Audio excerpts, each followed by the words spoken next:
చెప్పడం లేదమ్మా, నన్ను మన్నించండి. మహిళలు మారితే ప్రపంచం అంతా మారుతుంది. మహిళల ముందు దేశభక్తిని పిల్లలకి నూరు పోస్తే దేశం చాలా బాగుంటుంది, దేశం చాలా బాగుంటుంది. ఈ సభకు వచ్చిన మహిళలందరినీ నా మాతృస్వరూపంగా భావించి నమస్కారం పెట్టి కోరుతున్నా. పిల్లలకి సైనికుల గురించి చెప్పండి, పిల్లలకి సైనికుల గురించి చెప్పండి, పిల్లలకి రైతుల ప్రాధాన్యం గురించి చెప్పండి. మట్టి పిసుక్కున్నవాడికి నా కూతురుని ఏమన్నా వంకర మాటలు మాట్లాడకండి అమ్మ. మట్టి పిసుక్కున్నవాడికి ఇవ్వకుండా ఇంకోటికి ఇస్తే పీక పిసికేస్తాడమ్మ, జాగ్రత్త. మట్టి పిసుకడమే నయం. పీక పిసికేవాడి కంటే మట్టి పిసికేవాడు చాలా మంచివాడు. అమెరికాకి ఆస్ట్రేలియాకి పంపిస్తున్నాం అమ్మాయిలను సంబంధాలు ఇచ్చి. వాడు విమానం దిగితే చాలు, ఏమిటో ఒక విమానంలోంచి అదో లగేజీ కూడా దిగుతుంది, వీడు కూడా దిగాడు, పెద్ద విషయం కాదు ఇక్కడ. అంతే, మా అల్లుడు విమానం ఎక్కాడు, మా అమ్ముడు విమానం ఎక్కాడు, వాడు అమ్మాయిని బాడెక్కించేస్తాడమ్మా. ఎక్కడెక్కడో ఎంత దూరం అయితే అంత గొప్ప, ఎంత డబ్బు ఉంటే అంత గొప్ప, ఎంత పదవి ఉంటే అంత గొప్ప అని ఆలోచిస్తున్నాం. కానీ మన ఊళ్ళోనే మనకు హాయిగా బంధువర్గంలోనే 10 ఎకరాల పొలం ఉన్న కుర్రాడు ఉన్నాడు కదా, మంచి చాకులో ఉన్నాడు, గుణపల్లా ఉన్నాడు, పుట్టే పిల్లలు కూడా గుణపల్లాగే ఉంటారని వాడికి ఇవ్వాలి మా పిల్లని తీసుకు. ఎందుకంటే వాడు శుభ్రంగా మినపరొట్టు తింటాడు, తేనె వేసుకొని తింటాడు, జొన్న రొట్టు కూడా తింటాడు, సంగటి అందులో నంచుకుంటాడు, రాగి సంగటి, శుభ్రంగా బలంగా ఉంటాడు. బలంగా ఉండేవాడికి పిల్లనిస్తావా, బలంగా తోసేసేవాడికి పిల్లనిస్తావా, అమ్మేసేవాడికి? శరీర బలం చూడాలి, ఆత్మబలం చూడాలి, మనోబలం చూడాలి, అప్పుడు పిల్లనివ్వాలి. డబ్బును కాదు చూడాల్సింది. ఇవాళ అదేమీ లేదండి, సాఫ్ట్వేరేనా, ప్యాకేజీ ఎంత, ప్యాకేజీయే, దాని కింద చాలా లీకేజీ ఉంటుంది.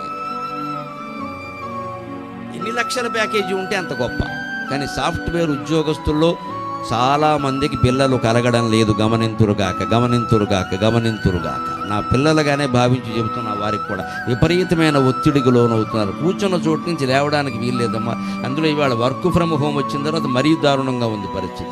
రోజంతా అలా కూర్చోవడమే, రోజంతా అలా కూర్చోవడమే. పైగా ఇవాళ పత్రికల్లో మీరు చూసుంటారు, అలా రోజంతా కూర్చోవడం వల్ల ఒళ్ళు లావెక్కిపోయింది, మళ్ళీ దానికి సైకిల్ దొక్కుతాట. అది తద్దినమైతే ఇది అధిక మాసం తద్దినం. ఇది ఒళ్ళు లావెక్కేలా చేసుకోవడం ఎందుకు, మళ్ళీ వ్యాయామాలు ఎందుకు, ఇక్కడ పని లేక అడుసు దొక్కనేలా కాలు గడగనేలా అని. అదే రైతు కుటుంబాల్లో పిల్లలు ఎవరైనా అలా ఒళ్ళు పెంచే అవకాశం ఉందండి. పొలం వెళ్ళాల్సిందే, వంగోవాల్సిందే, ఎండకి ఎండిపోవాల్సిందే, వానకి తడిసిపోవాల్సిందే, చలికి వణికిపోవాల్సిందే, మధ్యాహ్నం వరకు అక్కడ ఉండాల్సిందే. పెళ్ళాం తెచ్చినటువంటి కూడు ఇద్దరూ కలిసి కూర్చుని హాయిగా 2 ముద్దలు ఆనందంగా రైతు బిడ్డ సినిమాలో ఎన్టీ రామారావు గారు చూపించాడే అటువంటి దృశ్యాలన్నీ అద్భుతంగా ఆస్వాదిస్తూ తినవలసిందే. అలా ఇంటికి వచ్చి ఆనందంగా గడవలసిందే. ఏదో వీడి దగ్గర వాడి దగ్గర కెక్కేయాలి, గొడవ లేకుండా. ఎక్కడో అక్కడ చెప్పడం లేదమ్మా, నన్ను మన్నించండి. మహిళలు మారితే ప్రపంచం అంతా మారుతుంది. మహిళల ముందు దేశభక్తిని పిల్లలకి నూరు పోస్తే దేశం చాలా బాగుంటుంది, దేశం చాలా బాగుంటుంది.